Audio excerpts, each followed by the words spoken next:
enduring what many would deem impossible. That's my legacy. Perhaps you believe your early years were challenging.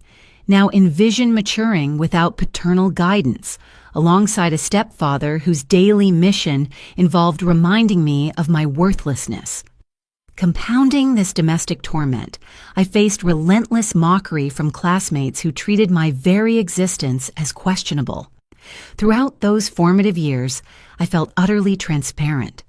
My desperate pleas for assistance remained perpetually muted, regardless of how frantically I attempted to vocalize them.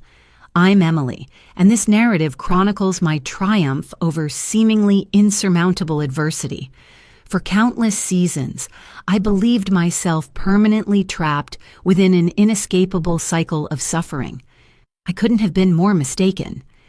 Today, I stand before you as living testimony that circumstances can transform dramatically.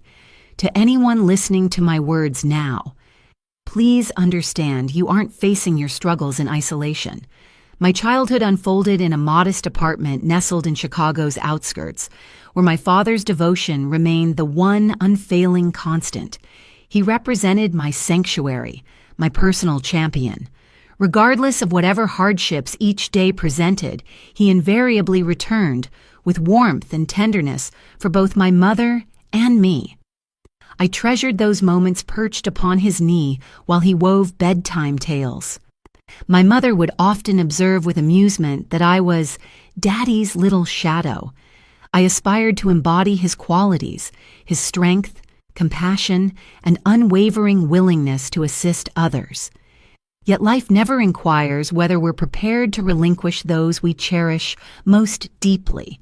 That particular day remains permanently etched in my consciousness, like an indelible mark that time cannot diminish. I can still recall with perfect clarity the aroma of freshly brewed coffee my mother was preparing, the subdued sounds emanating from our Netflix selection, and the resonant sound of my father's laughter. I want to pause for a moment. If you feel the love and are still listening to my story, please subscribe and hit the like button on the Grandparents Memories channel to show your support. Thank you so much.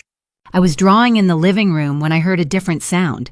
It wasn't a scream, it wasn't a crash. It was something more subtle, but equally frightening. A deep sigh followed by a silence that had never happened in that house before. When I looked back, I saw my father holding his chest, trying to say something. My eyes met his, and for a moment I saw fear. I had never seen my father afraid before. My mother ran to him. I was paralyzed. The following minutes were a blur. My mother calling for help, the neighbors arriving, the sirens. I remember holding his hand on the living room floor, as if somehow that could stop what was happening. He squeezed my fingers lightly, as if wanting to tell me something, but I never found out what it was. He never came home again. My father's death didn't just take him away. It also took away my mother's spark. She was never the same. The woman who once sang while washing dishes now spent hours staring into nothingness. She tried to hide her tears, but I saw them. I always saw them. People said time healed everything, but for us, time only seemed to make things worse. His absence was a hole that nothing could fill. Money began to run short, bills piled up, and little by little my mother became a shadow of her former self. She tried to find a job but couldn't keep one for long. Some nights I heard her crying in her room, asking God to fix our lives. And then one day, he appeared. My mother met him at Walmart. He offered to carry her bags and, according to her, was kind and polite. She always said life wasn't easy for a single woman and that maybe it was time to move on. At first, he seemed perfect. He brought roses for my mother, paid compliments, called me his little one, said that now we had someone to take care of us. My mother started smiling again, and I tried to like him. I swear I tried. But there was something about him that made me uncomfortable. I couldn't say exactly what, but when he hugged me, I felt like running away. When he spoke to me, his tone was always sweet, but his eyes made me feel small. I tried to tell my mother once, but she smiled and said, "You're just jealous, sweetheart. He only wants what's best for us." From that day on, I learned to keep my words to myself. That's how the man who seemed to be the solution to our lives became our worst nightmare. My mother married him a few months later, and the first thing that changed was our home. Before, my mother made all the decisions, but now everything went through him. He chose what we would eat, where we could go, what we could do. At first, it seemed normal. He said he wanted the best for us, but I soon realized my opinion didn't matter. My mother, who was once my confidant, was now always on his side. I felt that my home was no longer mine. Small things began to bother me. The way he looked at me for too long, how he would stand at my bedroom door for no reason, how he called me beautiful in a way that gave me chills, and not in a good way.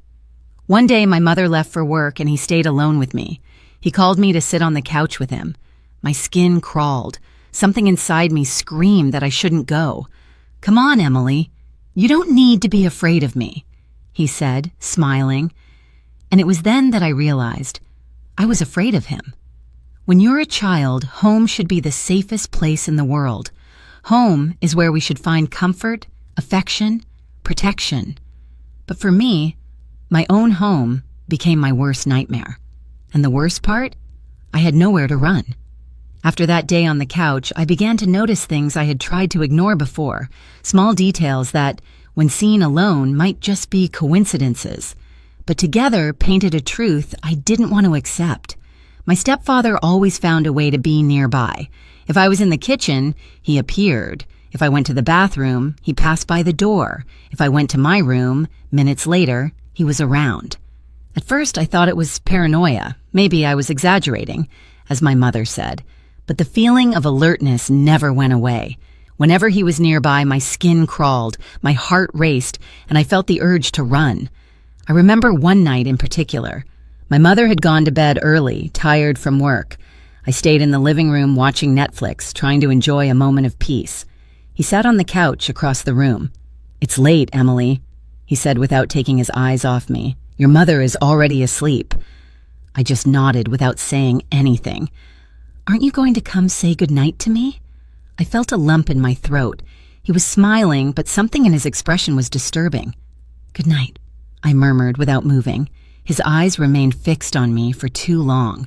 Then he got up and walked toward the hallway, but before disappearing from my sight, he whispered, "Don't forget to lock your bedroom door." My entire body froze. I ran to my room, closed the door, and turned the key.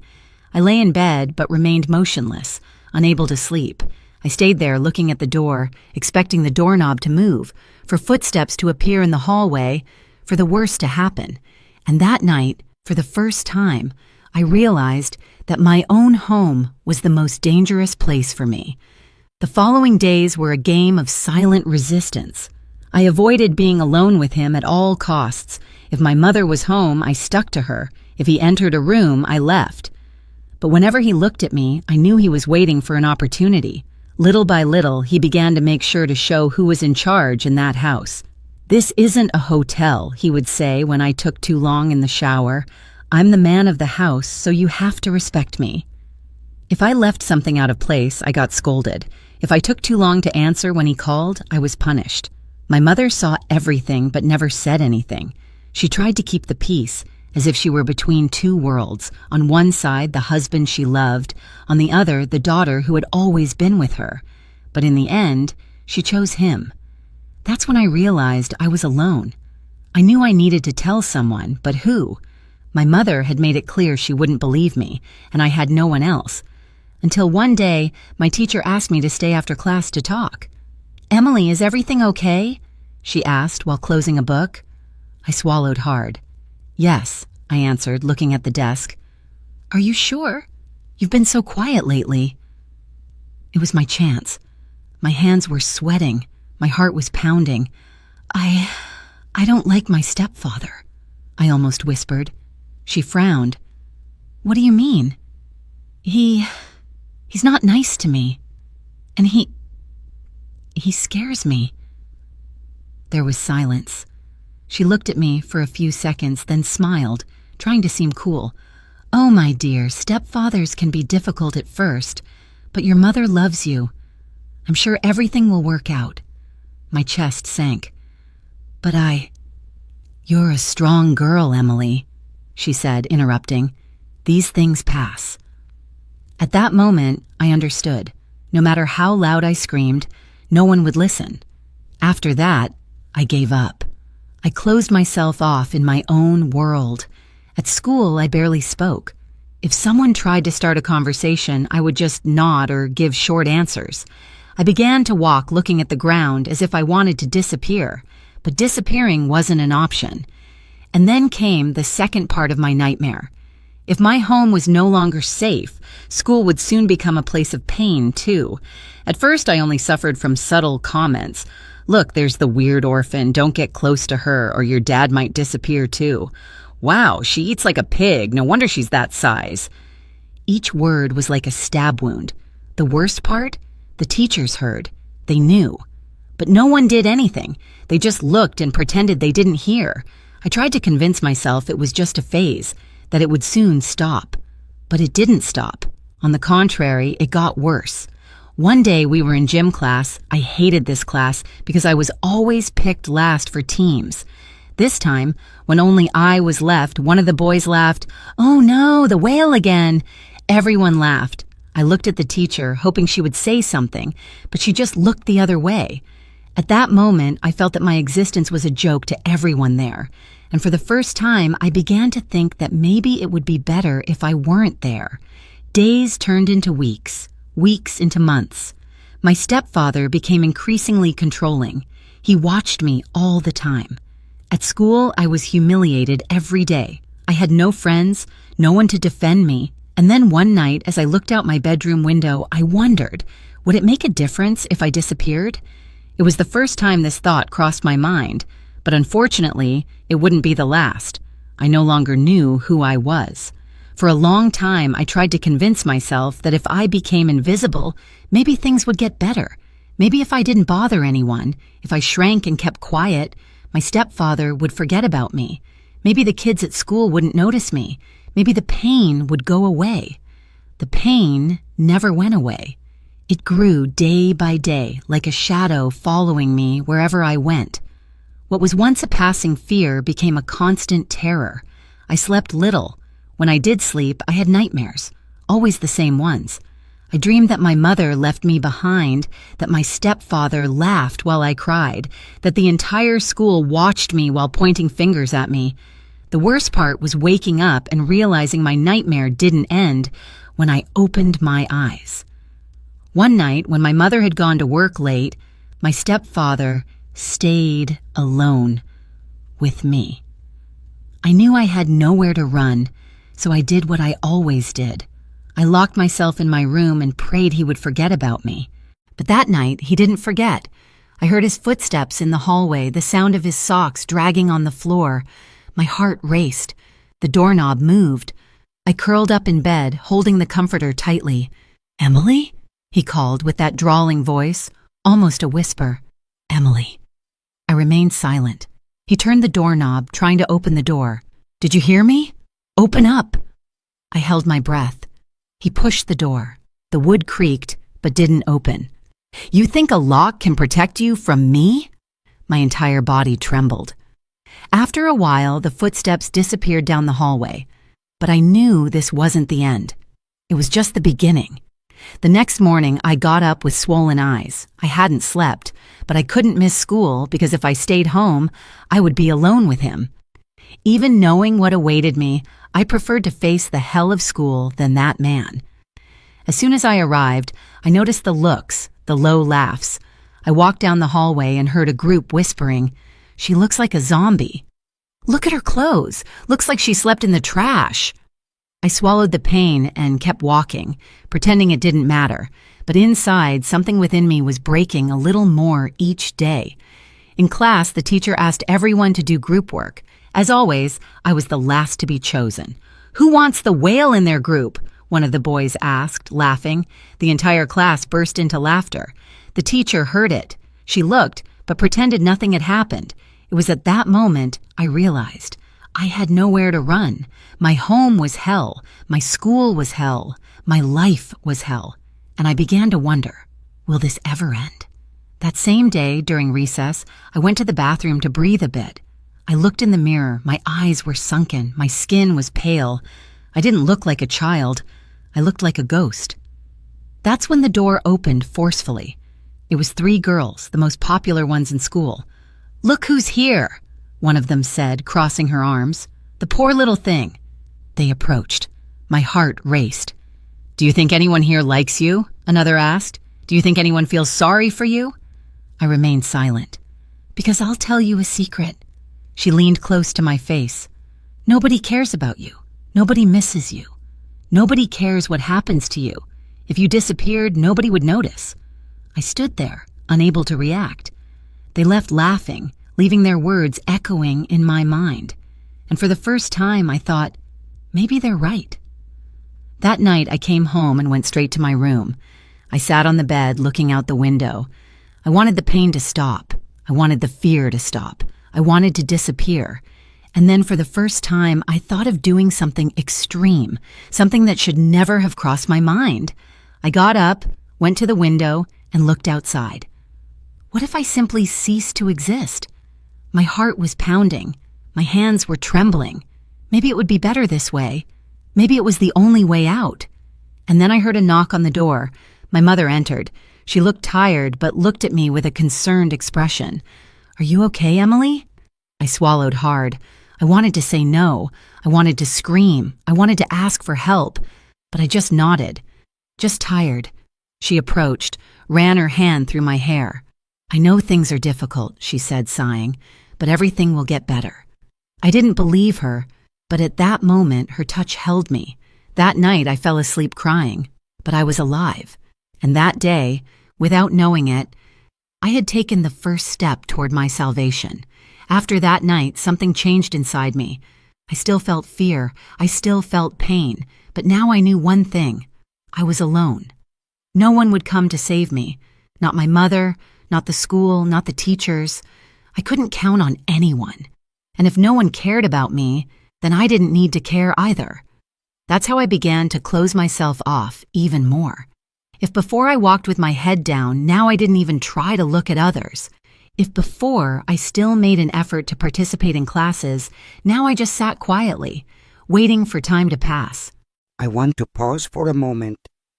If you feel the love and are still listening to my story, please subscribe and hit the like button on the Grandparents Memories channel to show your support. Thank you so much.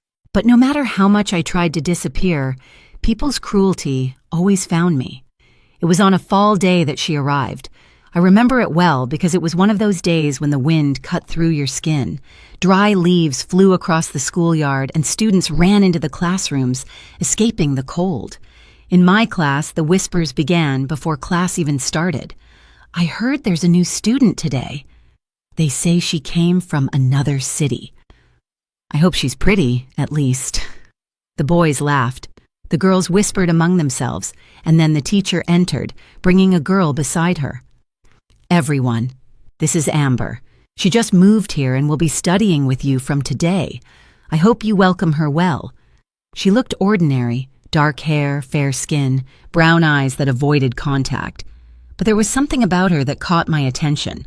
The way she held her backpack strapped tightly, the look that tried to be confident but hid a certain apprehension, the timid smile that lasted only a second before disappearing. I recognized that look. It was the look of someone who had suffered. During recess, as usual, I sat in the most remote corner of the yard with my lunchbox on my lap. That's when I heard footsteps approaching. I looked to the side and saw Amber standing there, holding her own lunchbox. "Can I sit here?" she asked. I was surprised. No one ever asked to sit with me. I nodded without saying anything. She sat beside me and remained silent for a few seconds, fidgeting with her lunch. "I don't like being in the middle of the yard," she said without looking at me. "Too many people." I don't respond. She sighed and looked at me. "Aren't you going to ask where I'm from?" I shrugged. "No one ever asks where I'm from either." She laughed softly, and for the first time in a long time, I felt that maybe, just maybe, I wasn't so alone after all. As the days passed, Amber began to get closer to me. She didn't seem to care that I was the weird girl at school. On the contrary, whenever she could, she sat with me, started conversations, asked questions, and little by little, I began to talk. Not much, just short answers. But for someone who had spent years trying to be invisible, that was already a big step. One day, while we were sitting in the shade of a tree, she asked, "Why do you always stay alone?" I swallowed hard. "Because it's easier that way." She frowned. "Easier? How so?" I looked ahead, not brave enough to face her. "When you're alone, no one can hurt you." There was silence. When I looked to the side, I saw she was watching me with a sad look. "I used to think the same thing," she whispered. My chest tightened. "Used to?" She sighed and looked at the sky. "I've been through some things too. Bad things." My heart raced. Someone like me? For a second, I wanted to ask, wanted to know, but I couldn't. Amber noticed my hesitation and smiled. But I discovered that being alone doesn't solve anything. It only makes everything worse. I remained silent, absorbing her words, and for the first time I wondered, was I wrong all this time? The friendship between Amber and me began to grow, and of course people began to notice. The whispers started. "Look at the weirdo. She got a friend." I bet the new girl has some problem too. I was used to it, but Amber wasn't. And it was on one of those days that something happened. We were in gym class. As always, I was the last to be chosen. But this time, before anyone could say anything, Amber took my hand and said, "If she's not on the team, I won't play either." Silence. The students looked at each other, confused. "What?" one of the boys mocked. "You're going to refuse to play just because of her?" She crossed her arms. "Yes." The teacher looked on, not knowing what to do. "Amber, that's not fair," she said. "You do this to Emily every day, and the teachers pretend not to see." My heart was pounding. No one had ever done this for me. No one had ever stood by my side. In the end, the teacher gave in, and that day, for the first time, I felt that maybe, just maybe, I deserved to be treated with respect. Having a friend changed something inside me. For years, I had gotten used to being invisible, to accepting that I would never have someone by my side. But Amber appeared and slowly began to show me that the world didn't have to be so lonely. But even with her friendship, my fear still existed. My stepfather was still at home. My classmates still despised me. And deep down, I thought nothing would really change. Until the day I was forced to choose between continuing to hide or finally reacting. It was a Friday and my mother would be out for a work dinner. This meant I would be alone with him, and I knew he had been waiting for this moment. Since early on, I noticed his gaze was different. He watched me more intensely, like a predator waiting for the right moment to attack. After my mother left, I went straight to my room and locked the door. But after a few minutes, I heard his voice on the other side. "Emily, come here." I remained motionless. "I know you're awake." My heart was pounding. "Come on, I just want to talk." I felt my entire body tremble. The doorknob turned. He tried to open the door. "Are you going to disobey me?" My mind screamed for me to do something, anything, but I was paralyzed. "Open it, now!" The silence on the other side of the door made me hold my breath. He was still there. Then I heard his footsteps moving away. I sat there on the floor, trembling, knowing this wasn't over. And it was there that I decided I couldn't live like this anymore. I needed to do something. The next day at school, I looked for Amber. I wanted to tell her, but the words wouldn't come out. How to explain something I myself couldn't understand. But Amber noticed. "You're different today," she said. I swallowed. "I'm just tired." She frowned. "Emily, you know you can talk to me, right?" I tried to smile, but I was tired of talking and no one listening. And it was then that Amber did something that changed everything. She held my hand and said, "I believe you." They were just 3 words, but at that moment, they meant everything to me because no one had ever said that before. No one had ever believed in me, and it was there that I understood. If I wanted things to change, I would have to fight for myself. That same day, as we were leaving school, something unexpected happened. The same boys who always humiliated me were at the gate. "Look, there's the fat girl again," they laughed. But for the first time, instead of lowering my head and pretending not to hear, I stopped. I turned slowly. "Say it again." My voice came out firmer than I expected. The boys looked at each other, surprised. "What? Are you going to cry?" I felt Amber beside me, watching me, and then, for the first time, I didn't run away. "Do you think you hurt me?" I asked. "Do you think I care?"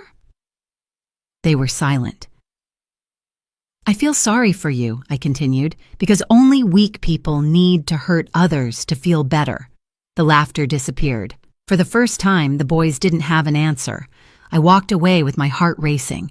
My hands were trembling, but for the first time in my life, I felt strong. Amber smiled beside me. "You were amazing," she said. And at that moment, I realized something. I still had fear. I still had scars. I still felt pain. But I was no longer the same girl who hid. I was changing. And this was my first victory. I knew that one day this would have to happen. I couldn't keep pretending I could continue living like this. Since that night when my stepfather tried to open my bedroom door, I felt that time was running against me.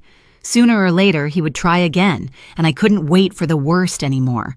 But what could I do if my mother wouldn't listen to me, if teachers pretended not to see, if schoolmates only knew how to hurt me?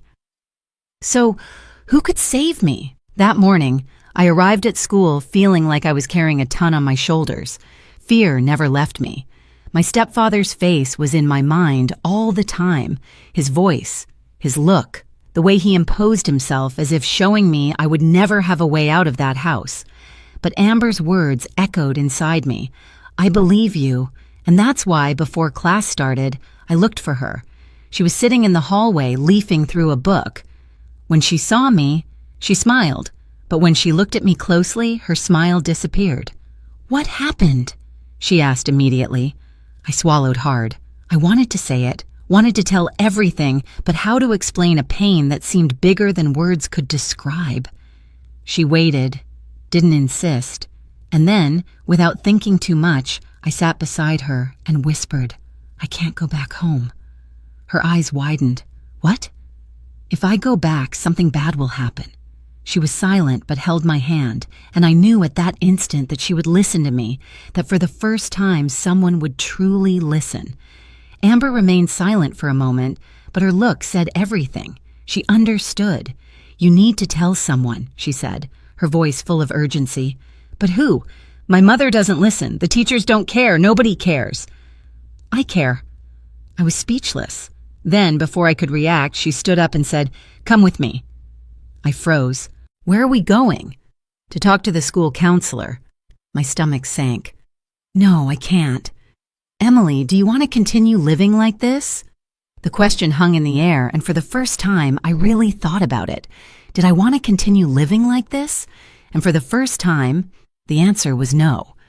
I went with Amber to the counselor's office. He was a middle-aged man, bald, with large glasses, and an always serious expression. When we entered, he looked at us over his glasses. "What is it?" Amber squeezed my hand, encouraging me. "Emily needs help." He frowned. "Help with what?" My throat went dry.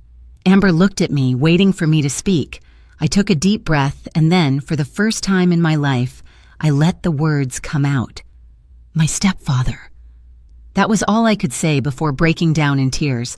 Amber hugged me, and for the first time, I cried in front of someone without feeling ashamed. The counselor was silent for a moment, but then his voice came firmly. "Tell me everything." And so I did. This time without hiding. This time without fear. The counselor listened attentively without interrupting me. When I finished, he sighed and picked up the phone. "Emily, from today on, you won't be alone anymore."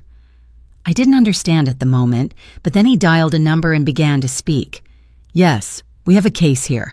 A student reported psychological abuse and threats at home." My heart raced. I knew what was happening. He was calling the police department and child protective services. At the end of the day, my mother was called to the school. She arrived hurriedly, confused, wanting to know why they had called her at work. But when she entered the room and saw my face, something changed in her expression. She realized that this time it was no longer possible to pretend nothing was happening. The counselor explained the situation, told everything I had said. My mother was in shock. "Emily, is this true?" I just nodded, feeling a lump in my throat. Her face went white. For a moment, I thought she was going to deny everything as she always did. But this time, she didn't deny it. This time, she listened. And for the first time, I felt I was no longer alone. When we returned home, the atmosphere was heavy. My stepfather was in the living room as if nothing had happened. My mother entered, and he looked at her with a smile. "What's wrong?" he asked, as if he didn't know. But then my mother looked at him with a look I had never seen before, a look of fury, of disgust, of hatred. She didn't say anything, just picked up the phone and called someone. "Come now?" In less than an hour, the police were at our house. He tried to argue, tried to pretend he was innocent, but my mother, who had always defended him before, no longer believed his lies, and that's how he was expelled from our lives forever. My stepfather's arrest didn't erase everything he had done to me. On the day he was taken away, I remember standing at the front door, watching the police put him in the car. He turned one last time and gave me a look that made me tremble from head to toe. Even behind bars, the fear he had planted inside me was still there. And I knew he wasn't the only ghost I would have to face, because now that he was gone, a new challenge arose before me: relearning to live. After everything happened, our house felt strange. The silence was different. It was no longer a silence of fear, but of emptiness, as if something was still hiding in the shadows. My mother seemed like a different person. She cried every night, walking back and forth across the house, murmuring to herself. One day, I heard her saying quietly, "How was I so blind?" I wanted to answer, wanted to say I had tried to speak, tried to scream, tried to show the truth. But I didn't say anything because deep down, I knew my mother was also a victim. She blamed herself for not seeing what was happening right before her eyes. But unlike her, I couldn't afford the luxury of staying stuck in the past. I needed to move forward. On the first night without him in the house, I closed my bedroom door and looked at the doorknob. No shadow appeared in the hallway. No whisper came from the other side of the door. No threat surrounded my mind. For the first time in years, I could sleep without holding the comforter tightly, without curling up in bed, without jumping at the slightest noise. But peace didn't come all at once. Nightmares still haunted me. Sometimes I woke up in the middle of the night feeling he was there, but when I looked around, I realized there was no one. It was just me. And for the first time, that didn't scare me. I thought that after everything, at least at school, things would get better, but I was wrong. Rumors spread quickly. Some said my stepfather was arrested because he was a dangerous criminal. Others invented that my mother had cheated on him and that he had left because of that. I want to pause for a moment. If you feel the love and are still listening to my story, please subscribe and hit the like button on the Grandparents Memories channel to show your support. Thank you so much. But the worst wasn't the gossip. The worst was the looks. Before, people despised me. Now they looked at me with pity. I hated that. I didn't want to be the fragile girl, the poor thing. I just wanted to be me. It was then that I realized school wasn't a safe place for me, and if I wanted to change my life, I would need to find another path. A few days later, Amber and I were sitting in the yard. She, as always, was direct. "What are you going to do now?" I frowned. "What do you mean?" "Your life has changed, Emily. You don't have to live in fear anymore. But what are you going to do with this freedom?" I was silent. I had never thought about it. I had spent so much time surviving, trying to escape the worst, that I had never imagined one day I would have a choice about what to do with my life. Amber smiled. "You can be anything." It was the first time I heard those words, and it was at that moment that an idea began to form inside me. Maybe, just maybe, my story could serve a greater purpose. Maybe I could help other people who had gone through what I went through. With the help of the school principal, I began consulting with a social worker. She helped me understand something I had never realized before. I wasn't to blame for what happened to me. I had spent years thinking the problem was me, that I was weak, that I deserved all that. But for the first time, someone told me in no uncertain terms, "You are a survivor, Emily." It was strange to hear this, but it was liberating.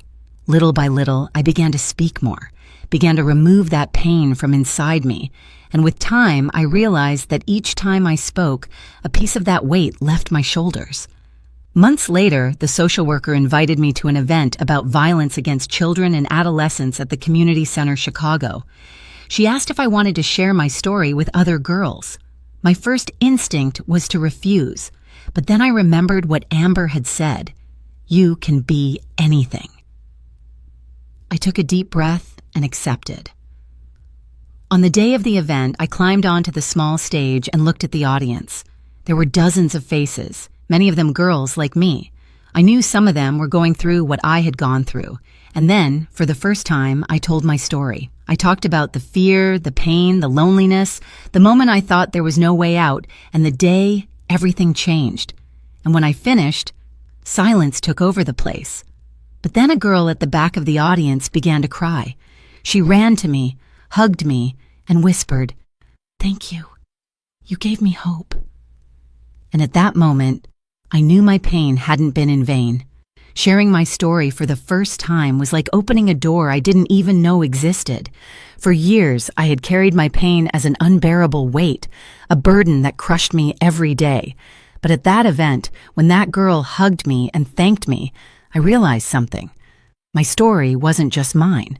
There were so many other girls, so many other boys going through what I went through. And if I could help them, if I could be the voice I never had, if I could prevent other children from feeling as alone as I felt. That day, I made a decision. I would never be silent again. If my story had power, then I would use it to change the world. I was still a teenager, but I knew I wanted to do something bigger. I talked to the social worker who helped me and asked what I could do to support children who suffered as I had suffered.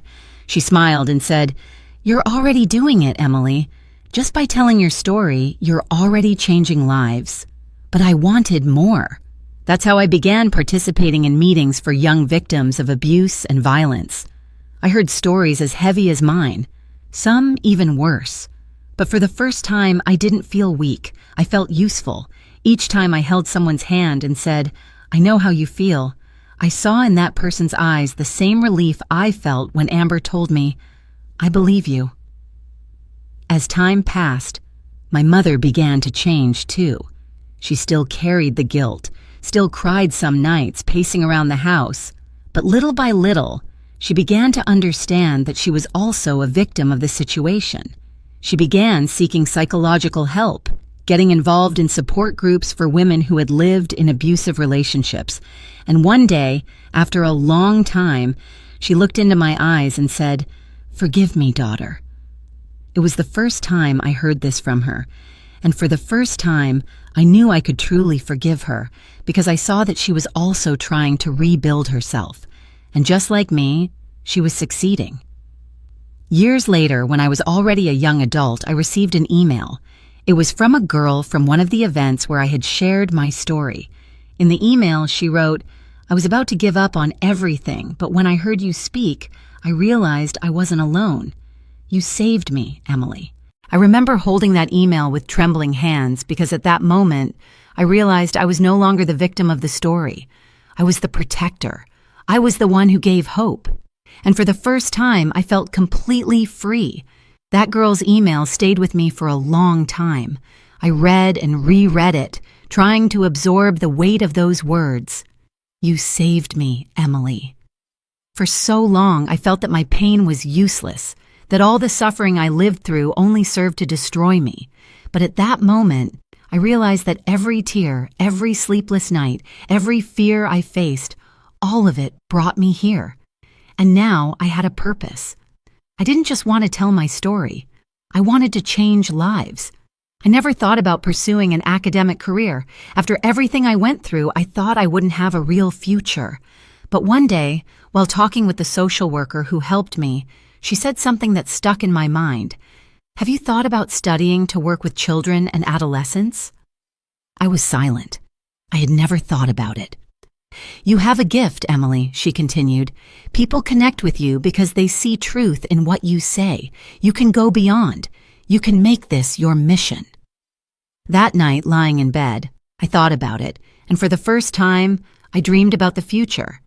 I decided I wanted to study social psychology to be able to officially help children who were victims of abuse. The problem, I wasn't the best student. My years of suffering at school had made me completely distance myself from studies. But now, for the first time, I wanted to learn. I began studying with Amber, who had always been a brilliant student, and little by little, I recovered lost time. At first it was difficult, but each time I thought about giving up, I remembered that email. "You saved me." And I kept going. 4 years later, when I finished my studies, I got an internship at the Chicago Center for Trauma Recovery. The first time I sat in front of a girl who had gone through what I went through, I felt a lump in my throat. She was small, must have been about 12, with sunken eyes, hunched shoulders, the expression of someone who already carried a weight too heavy for her age. When the therapist in charge introduced me, the girl barely looked at me. "She doesn't talk much," the therapist warned me. I took a deep breath and sat beside her. I remained silent for a few minutes, and then gently, I said, "I know." The girl frowned, surprised, and for the first time, raised her eyes to look at me, and I knew at that moment that I was exactly where I should be. I worked for years, helping children and adolescents who had gone through traumas similar to mine. Each story reminded me of a piece of my own pain, but at the same time, each child I helped made me see that my pain was never in vain. But I wanted to do more. I wanted to create something gameti, something that could reach more people. That's when the idea emerged. What if I created a support group, not just for children, but also for mothers, for families who had gone through difficult situations like mine? So I began working on it, and shortly after, my first support organization was born, New Beginnings. The first case we attended to was that of a girl named Sophia. She was 11 years old and suffered violence at home, just as I had suffered. When she came to us, she was scared, insecure, without hope. But something inside me said that, with time, she would be able to heal. She participated in the meetings in silence for weeks, but one day, while everyone was sharing their stories, she raised her hand and for the first time spoke. She cried, and we held her. And at that moment, I knew the cycle was breaking, that finally, my pain was being transformed into something greater. I never imagined I would come so far. When I was a child, all I wanted was to survive. Now, I wasn't just surviving, I was changing lives. My organization started small, just a few meetings with victims and family members. But the need was too great to be ignored. Each week, more people sought our help. More children needed a safe place. More mothers wanted to understand how to protect their children. And that's how my small initiative began to grow and gain strength. One day, a journalist from the Chicago Tribune learned about our work and wanted to do a report about us. I hesitated. The idea of telling my story to an even larger audience scared me. But then I remembered the first time I shared my pain and how it changed my life and saved others. So I accepted. The interview was published in the Chicago Tribune, and to my surprise, we received a flood of messages. Parents asking for help, teachers wanting to learn how to deal with traumatized children, survivors seeking a space to share their stories. My story was echoing, and that was just the beginning. But as with everything in life, not everything was easy.